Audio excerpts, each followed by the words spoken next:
The picture here. Then children were brought to Jesus, that he might lay his hands on them and pray. If you're a parent today, I just want to say this to you. Be very careful that you do not neglect to do that.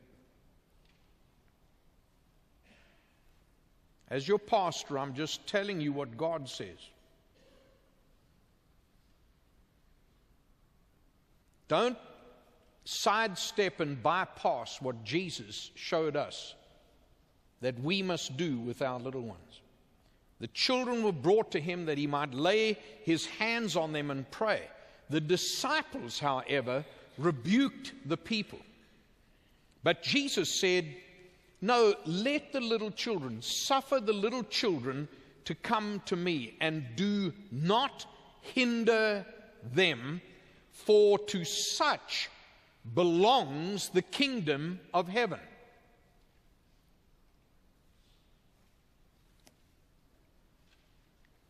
And verse 15, he laid his hands on them, and then he went on his way.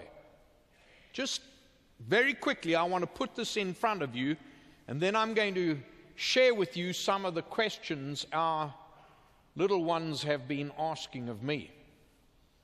So get ready for this. Just want to share this. There are a couple of things here that I think are very important when it comes to our children and to ourselves as parents. And mothers especially will identify this. I couldn't think of a better subject on Mother's Day than to talk about little children. First of all, their parents brought them to Jesus. Their parents brought them to Jesus. Incidentally, those little ones didn't walk there themselves. I promise you one thing, they didn't drive their own motor car.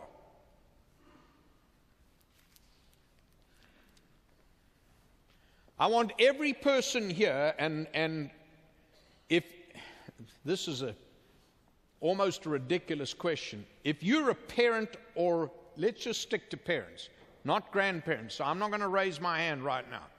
If you're a parent of children, just raise your hand quickly. All right, put your hand down. If you raise your hand, Jesus is telling you something. You have a responsibility before God to bring your children to Jesus. Anyone miss that? Some of you, please let me say this with a lot of love. Some of you are investing major money and time and effort in doing everything for and with your children, excepting the most important thing. Some of you actually believe that if you can take your little son and teach him how to play baseball, that you've given to him the greatest gift you can give him. I pray that he or she grows up to be a wonderful athlete. Nothing wrong with that.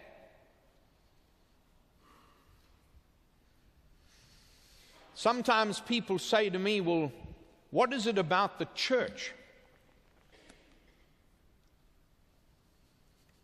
The church is one vital place where parents can bring their children to Jesus.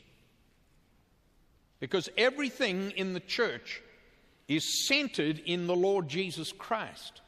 It's what I love about Greg Springsteen and Canella Dillard and the children's ministries. The whole team, our team of volunteers, as I speak here right now, there is a massive group of volunteers rocking these very babies. We don't have a babysitting service at this church. We believe that from infant age, our responsibility is to do what Jesus told us to do. One of the single greatest things that you and I can do is bring our little ones to Jesus. They brought him to Jesus. Number two, the disciples grumbled at them. Now that's very strange. I've often asked myself the question, why is it that the disciples grumbled? Jesus was pointing a finger at the church. That causes me to examine myself. I'm so grateful here at First Baptist that we do everything we possibly can for children. What Jesus was saying, don't ever let it be said, big people,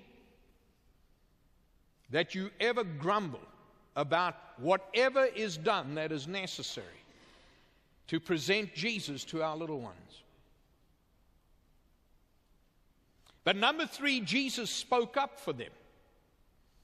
Jesus, as it were, turned to these disciples and said, hold on a minute, you grumblers.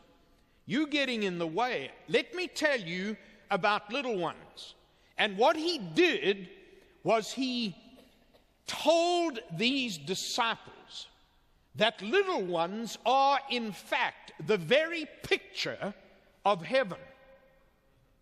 Not just the place of heaven, but the means by which you come to be in heaven.